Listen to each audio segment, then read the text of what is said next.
உண்மையிலேயே முதலமைச்சருக்கு தைரியம் இருந்தால் நேற்றைய தினம் நாங்கள் பிரச்சனை எழுப்புகின்ற பொழுது இதற்கு நான் பதில் சொல்கிறேன் என்று அப்பொழுதே எழுந்து பதில் சொல்லியிருந்தால் நாங்கள் ஏற்றிருப்போம்.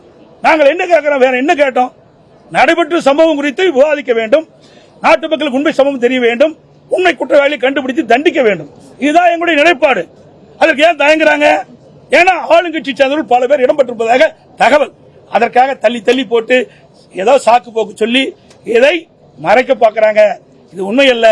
மரபு திராவிட முன்னேற்ற கழகத்தை சேர்ந்தவர் எப்படி மரபை கடைபிடித்தார் என்பதை நாட்டு மக்கள் அறிவார்கள். சட்டமன்றத்திலே பாருங்க, சவுண்ட் வரல.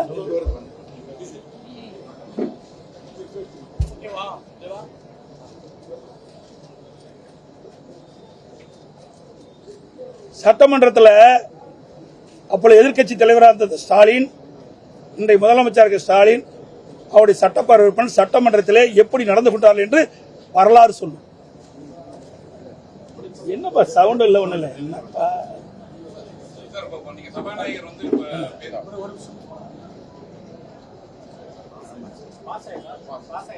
ரெடியமா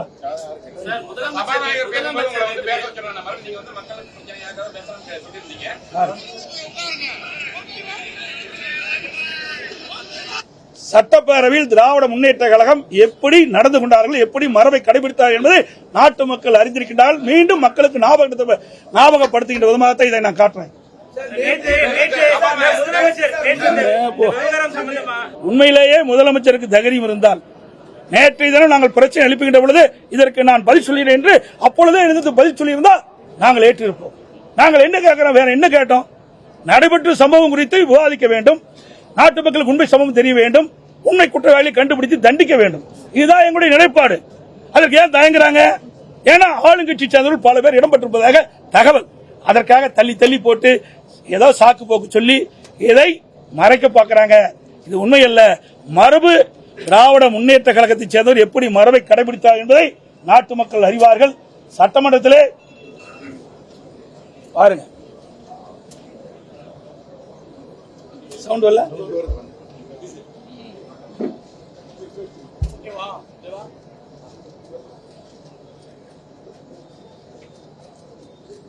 சட்டமன்றத்தில் அப்பொழுது எதிர்க்கட்சி தலைவராக இருந்த ஸ்டாலின், இன்றைய முதலமைச்சர் ஸ்டாலின், அவருடைய சட்டப்பேரவை உறுப்பினர் சட்டமன்றத்திலே எப்படி நடந்து கொண்டார்கள் என்று வரலாறு சொல்லும்.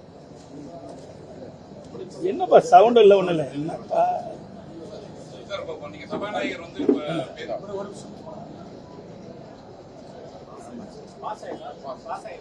ரெடியமா